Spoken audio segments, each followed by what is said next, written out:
Prasanna recipes. నిన్న దోసకాయ చేప కదా ఫ్రెండ్స్, ఈరోజు వంకాయ చేప. ఇది కూడా మా అమ్మ స్టైల్లోనే.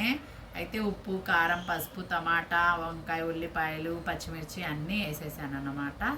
అన్నీ వేసేసినాక ఇలా వేసేసుకొని మొత్తం కలిపి పెట్టుకోవడమే. చూడండి, ఇలా కలుపుకోవాలి మొత్తం. చేయి పెట్టుకోవచ్చు, కలుపుకోవచ్చు, మన ఇష్టం. అయితే ఇలా కలుపుకున్నాక మనం చేయి పెట్టుకుంటే ఇలా చక్కగా ఇలా అవుతుంది కదా, మన చేయికి ఇలా అవుతుంది. కొంచెం ఈ వంకాయలకి మొత్తం ఉప్పు కారం అంతా పట్టేసి మన ఇష్టం. కారం ఎక్కువ వేసుకోవాలి, కొంచెం కారం ఎక్కువ ఉంటేనే ఈ కూరకి టేస్ట్ అసలు చాలా బాగుంటుంది ఫ్రెండ్స్. ఇలా మొత్తం కలుపుకొని పెట్టేసుకొని ఇప్పుడు ఈ చేయి కడుక్కునే అంత వాటర్, చూడండి, ఈ చెయ్యి కడుక్కున్నంత వాటర్, ఇంకెక్కువ అవసరం లేదు. వాటర్ అసలు వాటర్ అవసరం లేదు. ఇది వాటర్, ఈ వాటర్ సరిపోయింది.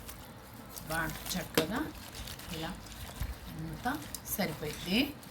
ఇంకా ఇదంతా ఉడికినాక అస్సలు స్మెల్ వచ్చింది ఫ్రెండ్స్.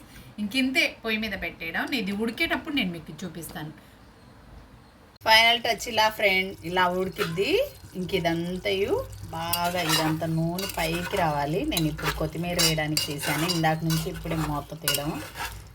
చూడండి, కలిపి పెట్టేసినాను అలా పొయ్యి మీద, చిన్న మంట మీద పెడితే అస్సలు ఇది వంకాయ చేప వేడి వేడి అన్నంలో వేసుకొని తింటుంటే ఫ్రెండ్స్ ఉంటుంది. నేను ఉట్టి కూరే తినేస్తాను, నాకు అంత ఇష్టం ఈ వంకాయ చేప అంటే. అంత బాగుంటుంది ఫ్రెండ్స్. ఇది వీడియో. నెక్స్ట్ వీడియోలో మరో వీడియోతో కలుస్తాను. Bye friend, bye.